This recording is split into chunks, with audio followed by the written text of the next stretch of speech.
마가복음 4장 1절부터 8절입니다. 교독하시겠습니다. 예수께서 다시 바닷가에서 가르치시니 큰 무리가 모여들거늘 예수께서 바다에 떠 있는 배에 올라 앉으시고 온 무리는 바닷가 육지에 있더라.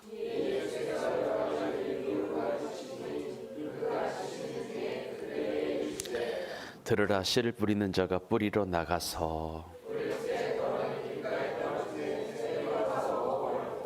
더러는 흙이 얕은 돌밭에 떨어지며 흙이 깊지 아니하므로 곧 싹이 나오나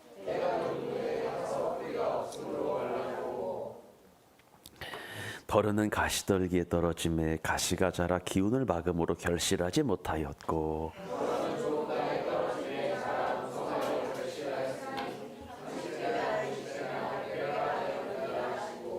아멘. 아멘. 우리 말씀을 바로 시작할 텐데 인사 한번 합시다. 하나님 말씀에 은혜 받읍시다. 은혜 받읍시다. 오늘은요, 하나님 말씀에 순종하는 자가 되라, 반응하는 자가 되라, 이런 제목으로 말씀을 좀 나누고 기도하는 시간을 갖겠습니다. 오늘 본문의 말씀은 예수님께서 들려주신 그토록 유명한 씨 뿌리는 자의 비유예요. 아시는 것처럼 여기서 씨 뿌리는 자는 하나님이시고요, 뿌려지는 씨는 하나님의 말씀이고요, 이 하나님의 그 씨가 뿌려진 곳은 사람들의 마음밭에 하나님의 말씀이 뿌려진 거예요. 씨 뿌리는 자는 누구라고요? 하나님. 뿌려지는 씨는 하나님 말씀. 뿌려진 곳은 우리의 마음밭에 뿌려지는 거예요. 즉 하나님께서는 사람들의 마음밭에 하나님의 말씀의 씨앗을 매일 순간 뿌리시는 거예요. 성경 말씀을 통해서 뿌리시고, 설교를 통해서 뿌리시고, 우리 공동체 성경 읽기를 통해서 뿌리시고, 하나님 말씀 묵상을 통하여 매 순간 하나님의 말씀을 뿌리고 있는 거예요. 그런데 예수님은 우리에게 하나님의 말씀을 받는 그 마음밭이 각각 다르다라고 하시면서 그 밭은 크게 4종류의 밭이 있다라고 말씀을 하고 계세요. 하나는 길가 같은 마음이고, 두 번째는 흙이 얕은 돌밭 같은 마음이고, 셋째는 가시떨기 같은 마음이고, 마지막 4번째는 좋은 땅과 같은 마음이라고 예수님 말씀을 하세요. 그러면 마가복음 4장에 씨 뿌리는 자의 비유에서 제일 중요한 포인트가 뭘까? 가장 중요한 본문의 핵심이 뭘까? 본문을 가만히 들여다 생각하면서 인지적으로 생각하면서 읽어봤을 때 가장 중요한 핵심이 무엇일까? 여러분, 마가복음 4장에서 이 씨 뿌리는 자에 비해서 제일 중요한 점이 뭐냐면 우리가 이 말씀에 어떻게 반응하느냐가 가장 중요한 거예요. 하나님 말씀에 어떤 반응을 보이느냐가 너무나 중요한 거예요.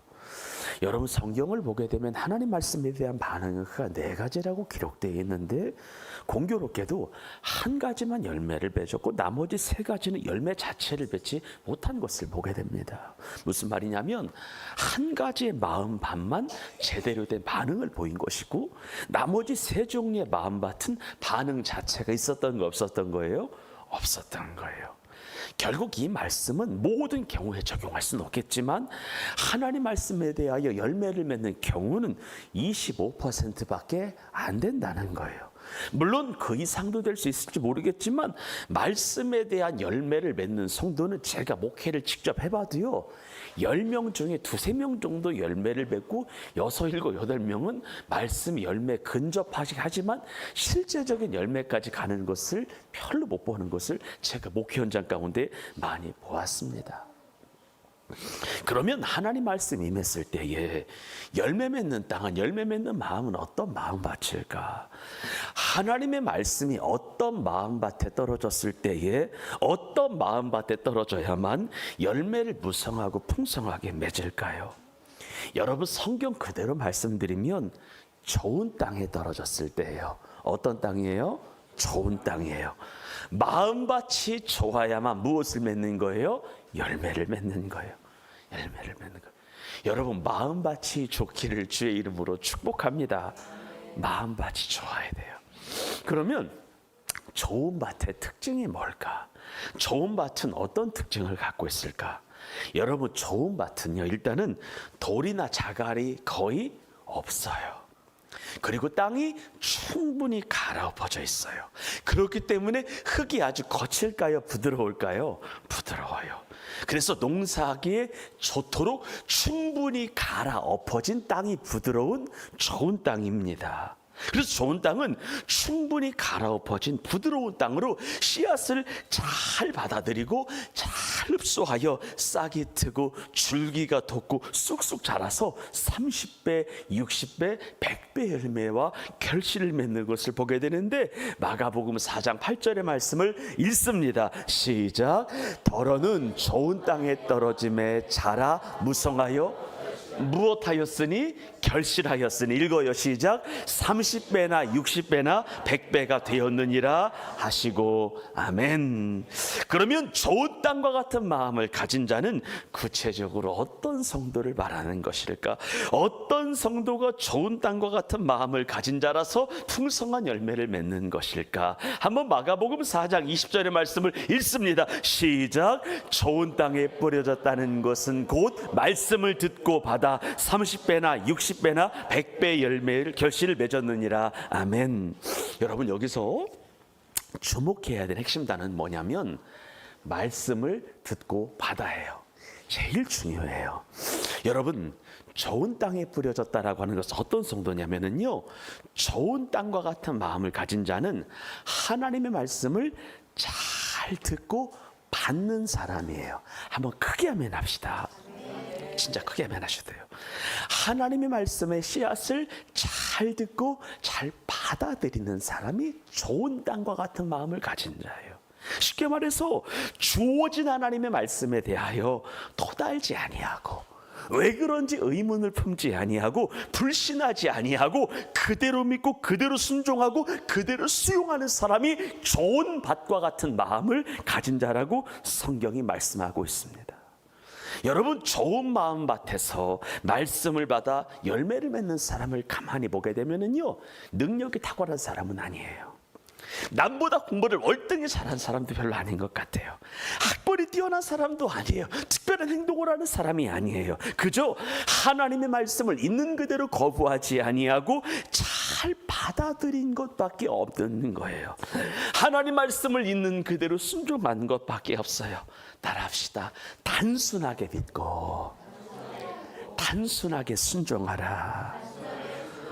그리고 그렇게 하나님의 말씀을 단순하게 듣고 단순하게 순종했더니 그 말씀이 사람들 안에 서서히 스며들면서 조용한 기적이 일어나게 되는 것입니다.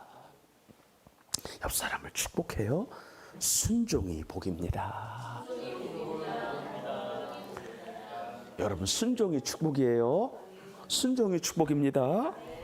마가복음 4장 20절에 보니까 좋은 땅에 뿌려졌다라고 하는 것은 말씀을 듣고 받아라고 되어 있는데, 여러분, 하나님의 말씀을 잘 들으세요. 하나님의 말씀은 단순히 공부하는 것이 아니라 믿고 순종해야 이 능력을 누릴 수가 있습니다.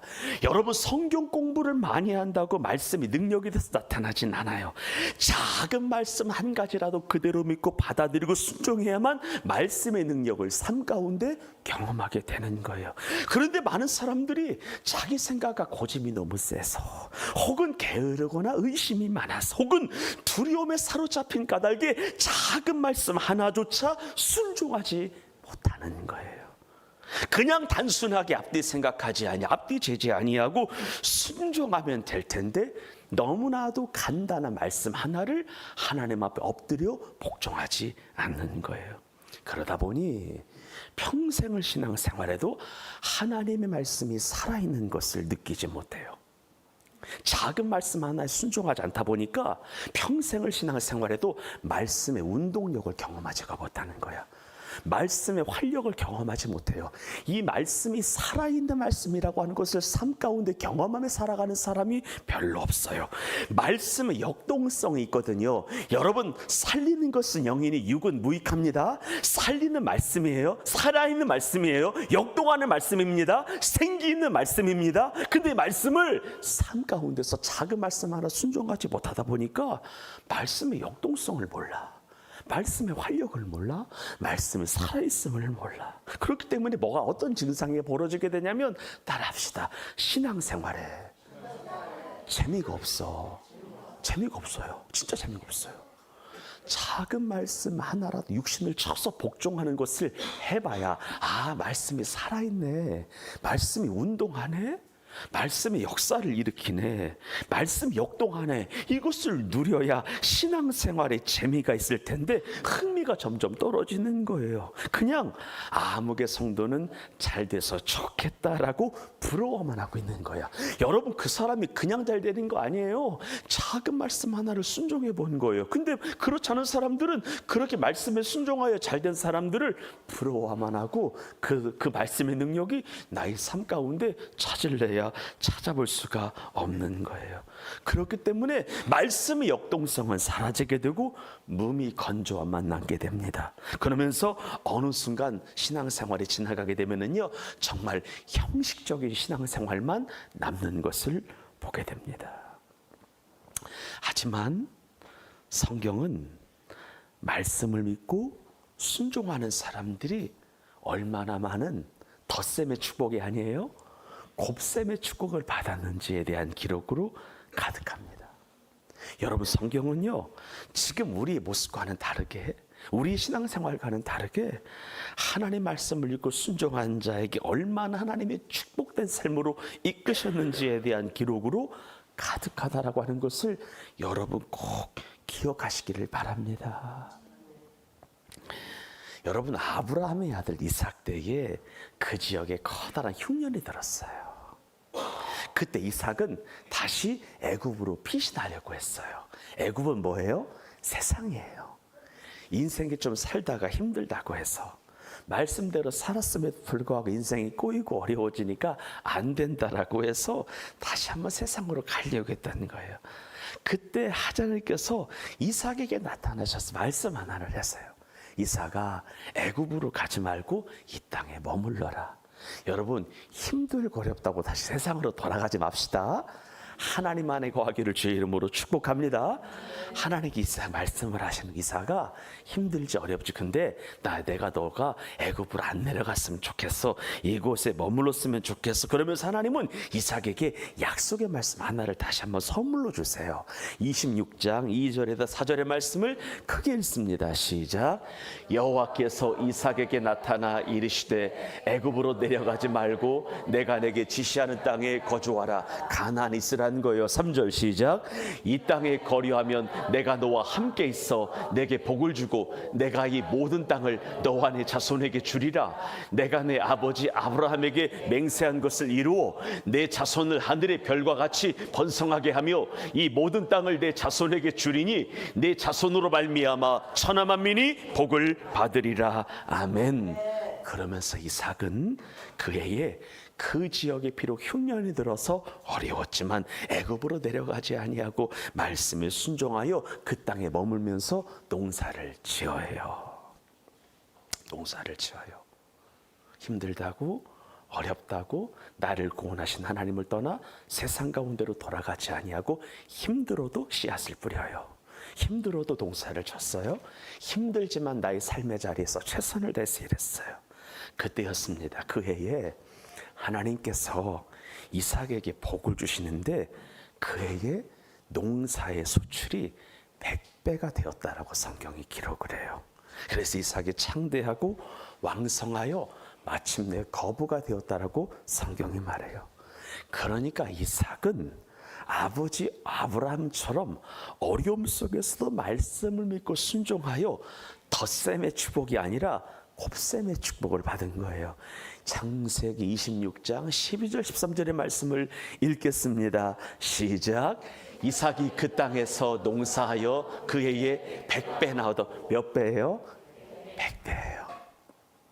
계속 읽어요. 여호와께서 복을 주심으로 그 사람이 창대하고 왕성하여 마침내 거부가 돼요. 아멘. 여러분, 흉년의 때에 농사를 지어 100배의 풍작을 거둔 것은 사람의 힘으로 된 것이 아니에요.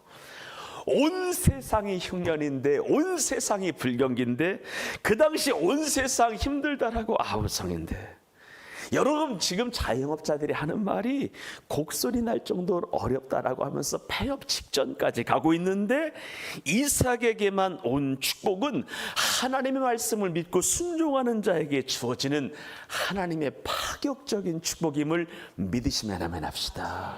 이런 거예요. 남들이 잘 될 때 잘 되는 건 그냥 잘 되는 거예요. 근데 남들이 다 안 되는 거예요.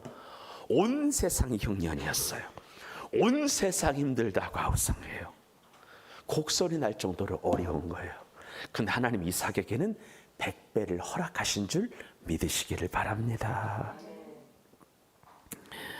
여러분 누가복음 7장에 보게 되면은 로마의 백부장의 종이 중한병에 걸려 죽어가고 있었어요.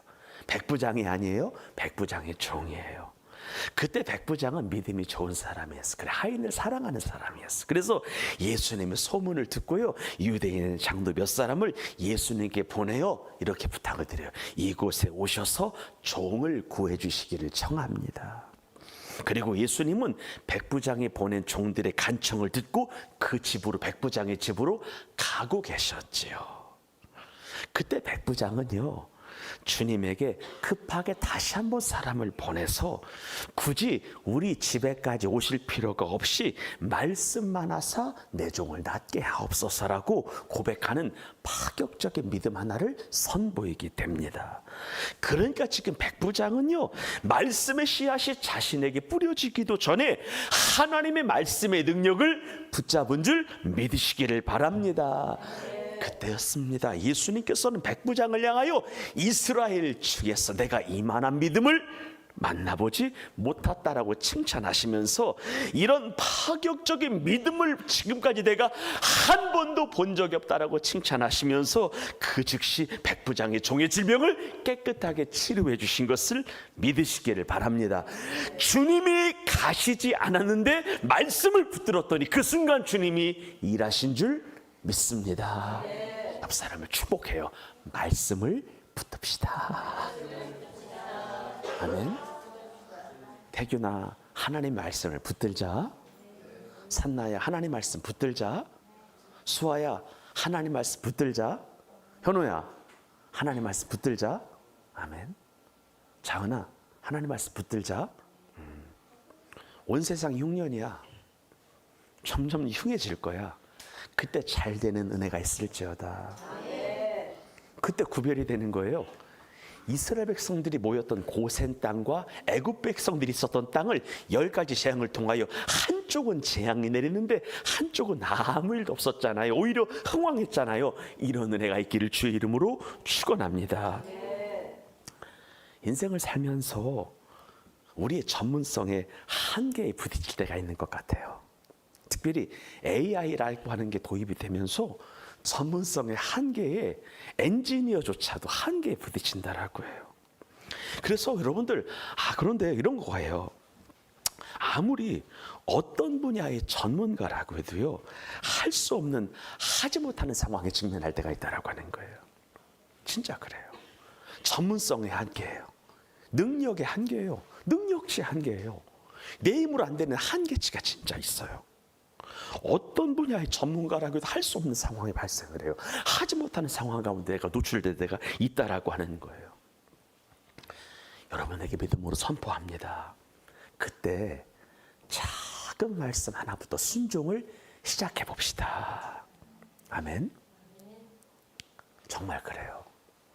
하나님 말씀을 작은 것 하나 순종하면은요, 예상을 뛰어넘는 하나님의 길을 여세요. 예상을 뛰어넘는, 생각을 뛰어넘는 아이디어를 부으세요. 생각지 않은 길이 보여요. 생각지 않은 사람이 붙어요. 생각지 않은 필요를 채워주세요. 생각지 않은 하나님의 도우심이 와요. 믿으십니까? 베드로는 평생을 뱃사람으로 보냈어요. 갈릴리 바다를 손바닥보다 손이 깨는 사람이에요. 그런 베드로가 밤새도록 그물질을 했지만 한 마리 고기도 못 잡아요. 여러분, 갈릴리 바다를 손바닥 보듯 훤히 보던 베드로인데 그날 피레미 한 마리도 못 잡은 거예요. 그때 예수님이 베드로에게 말씀을 하시지요. 베드로야, 이번에는 깊은 곳에 가서 그물을 내리라. 다른 곳에 가지 말고 얕은 곳 아니라 이번에는 어떤 곳이다? 깊은 곳이라고 베드로에게 주님 말씀하셨어요. 그때예요. 베드로는 자신의 생각을 내세울 수가 있었어요. 지금까지 뱃사람으로서의 수십 년의 경험을 예수님께 내세울 수 있었어요. 하지만 그 모든 것을 철저하게 주님께 내려놓아요. 본인의 생각과 본인의 경험을 철저하게 내려놔요. 그 말씀에 순종하는 거예요. 깊은 곳으로 가는 거예요. 여러분, 보통 갈릴리 바다의 조업은 낮에 이루어지잖아요. 밤에 이루어져요. 밤에 이루어져요. 그래서 베드로가 말하는 거예요. 예수님에게, 예수님 밤이 맞도록 수고하였으리라고 이야기를 했던 거예요. 그리고 갈릴리 바다는요, 수심이 깊은 곳보다 얕은 곳에 물고기가 있다라고 해요. 그리고 베드로를 비롯한 모든 어부들은 이미 밤새에 그물질을 하느라 몸의 기운이 다 빠진 거예요. 그런데 베드로는 모든 것을 내려놓고, 내 지식, 내 생각, 내 경험 내려놓고 깊은 곳에 가서 그물을 내리라고 하는 주님 말씀을 한 번 믿고 더 순종을 합니다. 정말 순종을 해요. 지식도 내려놓는 거예요. 경험도 내려놓는 거예요. 본인의 경험을 다 내려놓는 거예요. 그랬더니 하나님께서 물고기를 잡히게 하시는데 동료의 배까지 채울 정도로 하나님이 채우신 줄 믿습니다. 혹시 여러분들 가운데 내 분야에서, 내 전문 분야에서 좋지 않은 일들이, 나의 삶에서, 나의 삶의 터전에서 안 좋은 일들이, 안 좋은 결과들이 연거푸 있고 있다면, 생기고 있다면, 이런 일들이 계속되고 있다면 절망하지 마시고 말씀 붙드시기를 주님의 이름으로 축원합니다. 그때 하나님이 일하실 줄 믿습니다. 하나님이 역사하실 줄 믿습니다. 하나님이 기름 부으실 줄 믿습니다. 한 가지만 더 이야기하고 마칠게요. 여러분, 대한민국의 교육열은요, 세계 유수의 방송사들이 취재해서 자국 방송에 내보낼 정도로 유명한 교육열이에요. 여러분, 대한민국의 사교육은 영국 BBC에서 나갔어요. 미국 CNN에 방영이 됐어요. 대단한 거예요. 이 조그만 나라의 교육열을, 얼마나 대단한 교육열이면 전 세계 유세 방송사들이 우리나라 교육 현장을 찍어서 녹화해서 내보내겠어요. 그런데 여러분, 기억하세요. 자녀들을 위한 진짜 투자가 무엇인지를 진짜 생각해 봐야 돼요. 여러분, 사교육이 능사는 아니에요. 자녀들을 위한 진짜 중요한 투자가 무엇인지 우리 어른 세대, 부모 세대들은 생각을 해봐야 돼요. 그것은 다른 것이 아니에요. 부모가 먼저, 하나님을 아는 부모가 먼저 작은 거라도 하나님의 말씀을 믿고 순종을 해보는 거예요. 그리고 자녀로 하여금 하나님의 말씀을 읽고 순종하도록 시키는 거예요. 가르치는 거예요. 믿으십니까? 미국의 18세기에 막스 죽스라고 하는 가문과 조나단 에드워드 가문을 비교한 연구 논문은 모르는 사람이 없을 정도로 유명한 논문입니다. 이것은 미국에 있는 사람들이 다 알아요. 18세기 사람이에요. 막스 죽스와 조나단 에드워즈는. 이 막스 죽스는요, 머리는 좋았지만 예수님을 안 믿는 사람이었어요. 그리고 불신자와 결혼하여 부부 사이가 극도로 안 좋은 삶을 평생 살았어요. 머리 안 좋아, 머리는 좋았지만 예수 믿지 않았어요. 불신자 여자 만났어요. 평생을 말씀과 상관없는 삶을 이 막스 죽스 가문이 살아요. 하지만 조나단 에드워즈 가문은요, 예수님을 사랑하는 경건한 목사님이에요. 에드워즈가. 그러면서 18세기에 미국 제2차 대각성 운동을 일으켰던, 영적으로 흑암과 어둠의 권세에 붙잡혔던 미국을 깨우는 일에 조나단 에드워즈가 귀하게 쓰임받은 위대한 목사님이에요. 그리고 조나단 에드워즈의 부인도 하나님을 정말로 사랑하는 사람이었어요. 따라합시다. 믿는 자와 결혼해야 된다. 진짜 믿는 자 만나시기를 바랍니다. 그리고 믿는 자랑 결혼하고 사귀고 있다면 웬만하면 결혼하시기를 바랍니다. 진심으로 축복합니다. 웬만하면 딱히 더 좋은 사람 안 나타나요. 진짜 그래요. 지금이 최선이에요. 지금 최선이에요. 그리고 나서 200년이 흘러요. 두 가문을 비교한 거예요. 이 논문이 나왔어요.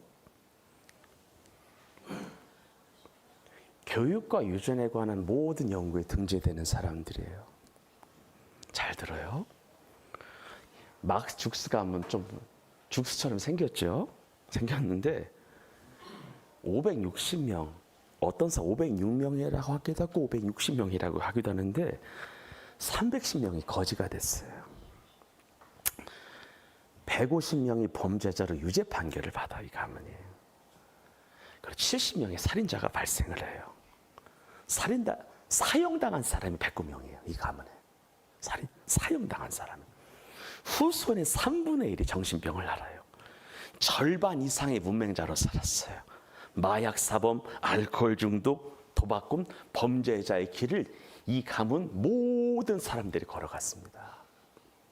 그러니까 이 정도니까 여러분 한 가문에 사형당한 사람이 109명이니까 미국 사람들이 모르는 사람이 없는 거예요. 그런데 조나단 에드워즈 가문은 2배가 넘는 1394명의 후손이 나와요. 94명이 정확하게는. 다 기록되진 않았지만 미국 상원의원이 3명이 나와요. 주지사가 2명이 나와요. 부통령이 1명이 나왔어요. 그리고 대학 총장이 13명이 나왔어요. 대학 교수가 65명이 나왔어요. 판사가 30명이 나왔어요. 변호사가 102명이 나왔어요. 의사가 56명이 나왔어요. 군 고급 장교가 영광급 장교가 75명이 나왔어요. 그리고 선교사를 포함한 목회자가 100명이 이 집안에서 발생을 해요. 하나님 말씀 순종한 결과예요. 진짜 그래요. 여러분들은 절대 이 죽스 가문에 들어가지 않기를 주의 이름으로 축원합니다. 진짜 신앙의 명가를 이루셔야 합니다. 이 가문에 들어가야 되는 거예요. 다른 거 없어요. 정말 그래요. 생각해봐요. 거지가 310명이 웬 말이에요. 범죄자가 150명이 웬 말이에요. 알코올 중독이 100명이 웬 말이에요. 사형당한 사람이 109명이 웬 말입니까? 여러분 우리나라 교회가 안타깝게도 2000년대를 들어서 배출하지 못하는 안타까운 일 하나가 생기고 있어요. 실은 저희 때까지만 해도 좋은 일이 1990년대까지만 해도 우리나라 교회에 많은 사람들이 일어난 것 중에 하나가 내가 하나님의 종이 되겠습니다라고 서원하며 신학대학에 가는 사람들이 2000년대 초반까지만 해도 있었거든요. 여러분 내가 하나님의 종이 되겠다라고 하는 것은 뭐예요? 그만큼 하나님의 교회가 은혜가 있었다는 거예요? 없었다는 거예요? 있었다는 거예요. 그러니까 하나님이 우리나라 교회를 축복하신 거예요. 그냥 축복한 것이 아니에요. 말씀의 결론을 맺겠습니다. 성경은 말하더라고요. 주 예수를 믿으라 그러면 너와 내 집이 구원을 받는다고. 믿으시죠? 너와 내 집이 구원을 받는데요. 여기서 말하는 집은 단순히 우리 가족만을 말하는 것이 아니라 우리의 가정과 후손까지를 말하는 거예요. 여기서 말하는 구원은 단순히 영혼 구원의 복만을 말하는 것이 아니라 하나님이 주시는 이 땅에서의 복도 말하는 겁니다. 사랑하는 여러분을 축복합니다. 좋은 땅과 같은 마음을 가진 자, 하나님의 말씀을 잘 듣고 받아들이는 사람이 돼서 주어진 하나님의 말씀을 그대로 믿고 순종하는 하나님의 자녀들이 되셔서 하나님이 허락하시는 30배와 60배와 100배의 복을 거두시기를 바라고 그 복이 자자손손 대대로 흘러가기를 주님의 이름으로 축원합니다. 기도하겠습니다.